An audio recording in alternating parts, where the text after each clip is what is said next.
Time for me to review Blair Witch. Good at the whole review like this. Just facing the corner.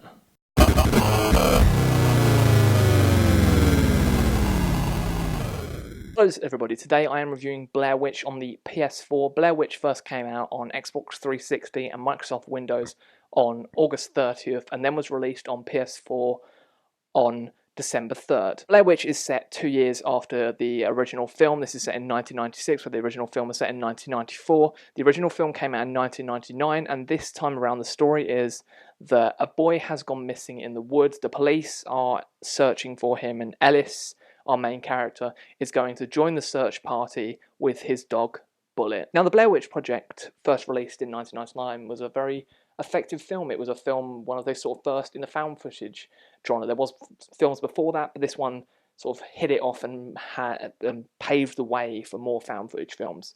Now, from that, there was all people not knowing if it was real or not. When I first saw it on VHS as a kid, I didn't know if it was real because my family didn't get internet till 2 years after the film, when I was finally able to search up the film and find out that it wasn't real. But there was all these things around it that made people believe it was real. There was even fake documentaries made.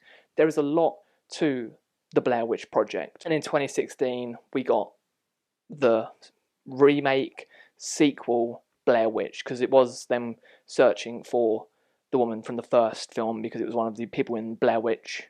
It was their sister. Now, the Blair Witch game takes on many aspects of the original film and the remake. First off, it is just called Blair Witch, like the remake was, and it has this red colour for the front cover, just like the remake poster did, but it does also give you those parts where you were just wandering around the woods, not knowing where the hell you were going, finding that you have just gone round in a complete circle. Blair Witch is a game that takes a while to really get into. First off, you have your dog Bullet, which is great. You get to customise him at the beginning of the game, what colour you want to have him, what colour you want to have him.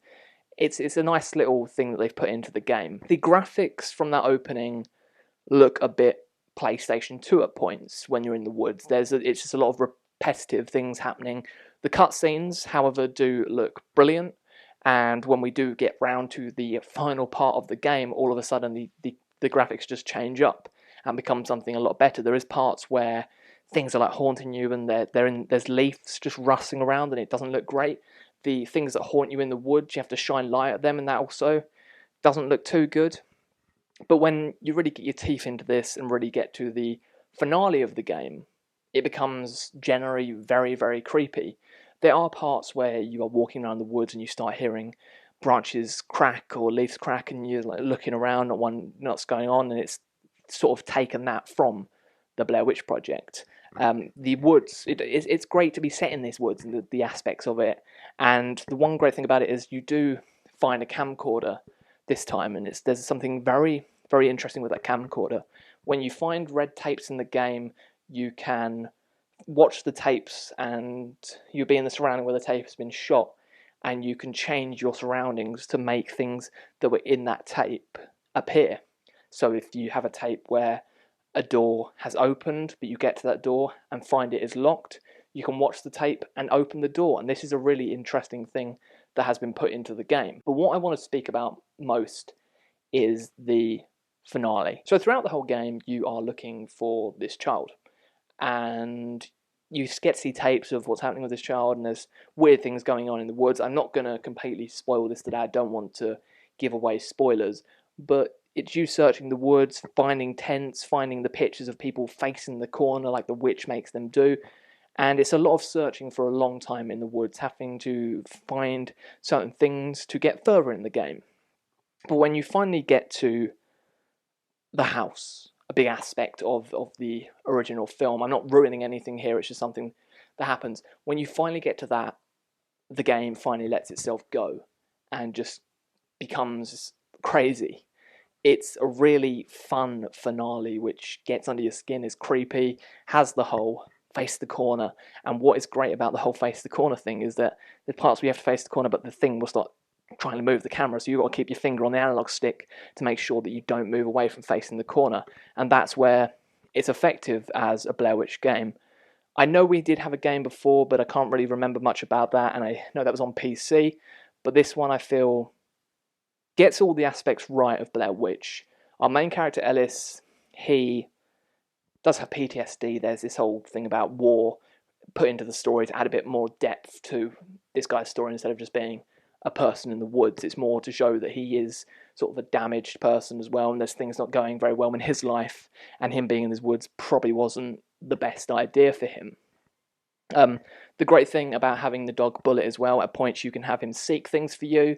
He is a big part of the game. There's parts where you have to go and get him to run into bushes, pull out things, bring them back to you, or you can just say to him seek at points and he will sniff the air, run off, and you've got to run after him. There are many creepy things in this game. The finale is the creepiest thing about the game, but there are these little things in the woods that you see that could have been creepier, but it's that finale that really hits. It's a finale that makes you remember everything from the original film, and the remake, like, it takes a big aspect from the remake as well, from something that was in the house, but it does it in a really creative way. And this is from the makers of Blobber Team, I think I said that right, that made Blobber or Blober? Blober, who made Layers of Fear, which Layers of Fear, the first game, I absolutely love, and it's one of those games that really messes with your head, where you just be in a room, you turn around, the whole room has completely changed, and there are things like that put into here. The whole finale, like I've said, just really knows exactly what it's doing. It's a shame that the rest of the game isn't as great as that finale. Like I've said, it does at points look like PS2 graphics, and it's only in that finale where they sort of just up everything and make it actually look amazing. But that finale does all this build up, it's very creepy, has a lot of things going on in the house that really mess with your head, but then has a very, very abrupt ending. Gives you an ending that's very expected, like you know that it's coming. And I hoped it was different, but I think if you want to play a game that's based on the Blair Witch Project, then do check this out. It does take its time, but when it finally gets to the finale, it's brilliant. That whole part I absolutely love of the game. Like I said, I don't like the ending, but I do love the inside the house part of the game.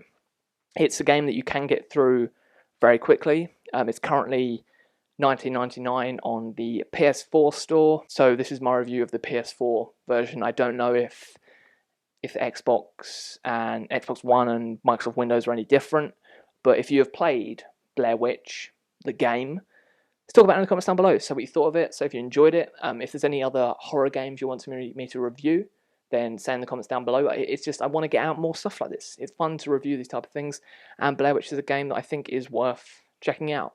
So that's all for me today. Thank you very much. I'll see you all again very, very soon. Goodbye.